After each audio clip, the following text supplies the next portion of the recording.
shall I go? What shall I do? Frankly, my dear, I don't give a damn. Behave yourselves!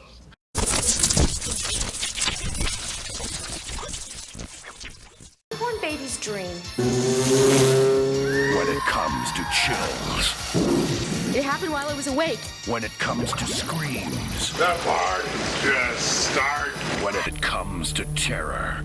Remember, Freddy knows best.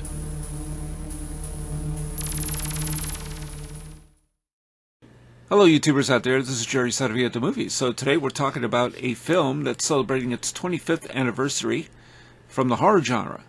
Starring, of course, Robert Englund as Freddy Krueger. And the film we're talking about, which is the 25th anniversary as of August 11th, 1989, when it was first released, is Nightmare on Elm Street 5, The Dream Child. And this picture faced a little bit of controversy in its marketing because what it had originally in this original poster art right here, in what looks like a crystal ball that Freddy is holding, initially it was an actual fetus. And they changed it to a baby carriage resembling one that you might see from the poster art for Rosemary's Baby. So that's kind of what it looked like. So the actual on-screen title is on Nightmare on Elm Street, The Dream Child. It doesn't even have the number 5 in the title. Of all the Elm Street sequels, this one was interesting. It's imaginative, but not nearly as good as it should have been. The director was Stephen Hopkins, and this was a rushed production, and you could tell just by watching the film it's a rushed production. In fact, the film is only exactly 1 hour and 24 minutes. Followed by 3 to 4 minutes of end credits. Of course, Robert Englund is back as Freddy Krueger. Lisa Wilcox plays Alice, who I have the good fortune of meeting at Schiller Theater, I don't know, over 20 years ago now, I guess. Very nice person, by the way. Anyhow, she does a reprise of her role as Alice from Nightmare on Elm Street 4, The Dream Master. And she basically destroyed Freddy at the end of Part 4. So really, Part 4 should have been the end of that series, but it was the perfect ending. There was no better way to get rid of Freddy Krueger, and yet they persisted and had to do another movie. Now, I've been an Elm Street fan, so I was looking forward to seeing what they were going to do with the 5th chapter. And the story is that Alice is pregnant now, and her boyfriend, Danny, played by Danny Hassel, has impregnated her. So, she's not aware of her pregnancy until after he dies. Now, what happens is that because of her unborn baby, Freddy Krueger has found a way to channel her unborn baby's dreams. And that's how the rest of the story plays out. So there are a couple of new characters in the film. Kelly Jo Mentor plays Yvonne, who is one hell of a swimmer. And, of course, you know, there's going to be some sort of nightmare circulating around that. Then there is the comic book artist, Mark Gray, played by Joe Seeley, and he draws a comic of the Phantom, which has a lot of blood and gore, but he can't stand the sight of actual blood or gore, for that matter. Then you got Beatrice Bopple. She plays Amanda Krueger, and she is the mother of Freddy Krueger. Now, previously, we had seen Amanda Krueger in Nightmare on Elm Street 3, The Dream Warriors, and now she returns here, younger. And the other one, she was a lot older, just kind of walking around the graveyard. Here, she needs to be released from her earthly prison. I wasn't exactly clear why that was. It's a cathedral. There's a lot of cathedral imagery in this movie, more so than any of the others. A lot of religious iconography in that sense. Stained glass windows and all that. Then there is Erica Anderson. She plays Greta. So she's the one that may or may not have an eating disorder.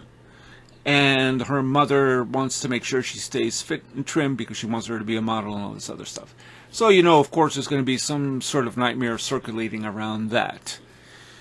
And, of course, Robert Englund returns, and Robert Englund also shows up in a cameo as one of the bastard maniacs that to have their way with Amanda Krueger, hence the birth of Freddy Krueger.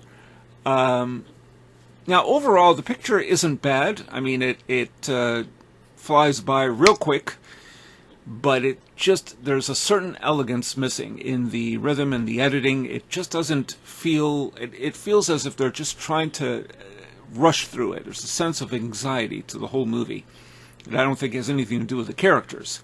It just is the way that it's just trying to get to the finish line somehow. And there were 2 scenes that were trimmed because they were a little too gory, and these were scenes I initially discovered in Fangoria magazine back in the day. So the 2 scenes are Danny, who's riding the motorbike, and he's already dreaming while driving his truck, having a nightmare with Freddy. And Freddy is sort of inside this motorcycle, and all the wires and machinery sort of penetrate Danny as he's riding, and removes his scalp and all this stuff. That was heavily trimmed. And so the actual unedited, or rather unrated version of this movie was available on VHS at one time, and so I did manage to see that. But the way the scene plays in the movie is still kind of, you don't see too much, but you get a pretty good idea of what's happening. And then there's a scene, the nightmare of Greta, who is seen,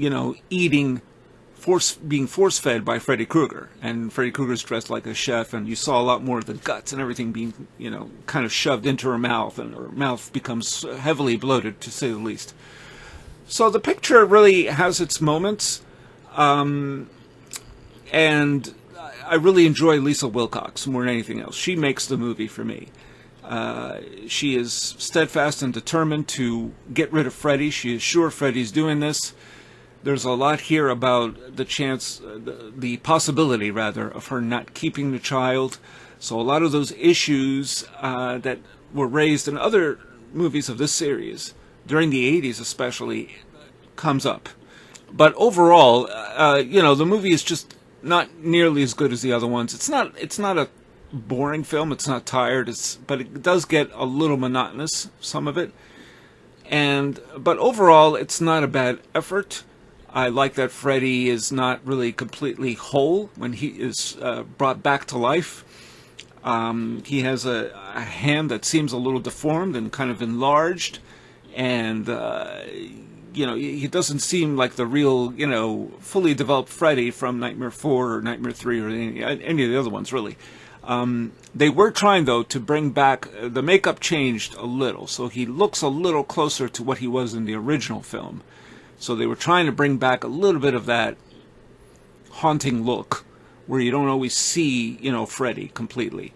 Whereas in Nightmare 4, you always saw him well lit, every inch of his face, and here it seems like he's shrouded in darkness a lot. When I first saw it, I got to say, at that screening, once we arrived at the end of the picture, a lot of people just got up and left. They were kind of pissed off in a way, because I think this movie was sort of, you just feel like, okay, well, we have to make money here. Let's make another Nightmare on Elm Street movie. It's not a necessity, but we just want to do it. It's kind of, you have that feeling while watching it. And I don't disagree. I kind of had that.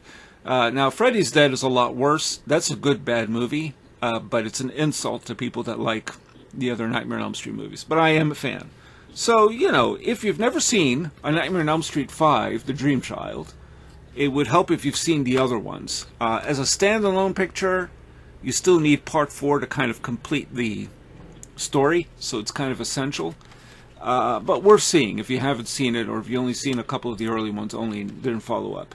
So, not bad, but Freddy's Dead is a lot worse. And the one that really, I think, brought the series full circle in a way was Wes Craven's New Nightmare, which is a little bit different from the others, because it's mostly postmodernist, or in this case, what people say today, meta. So, not bad, not as good as 3 or 4, probably better than Nightmare on Elm Street 2. That's one movie I just don't really care for at all. It just doesn't, I don't know what it is about that movie, I don't respond well to it. And then, of course, there's the original classic. So lend me your thoughts, tell me what you think about Nightmare on Elm Street 5, The Dream Child. Did you like it? Do you have reservations about it? Or did you think that maybe it was a rushed job? They have publicly said this, the director and many of the cast members. They were trying to just get this out like if it was just another product, rather than something they, kind of believed in, some sort of labor of love. But let me your thoughts. Tell me what you think. And if you are a subscriber, thank you. Please hit the notification bell for future uploads. And if you aren't a subscriber, please do subscribe. I do reviews of movies and talk about topics related to movies. And I guess that's about all I got to say. And this is Jerry Saravia at the Movies, signing off.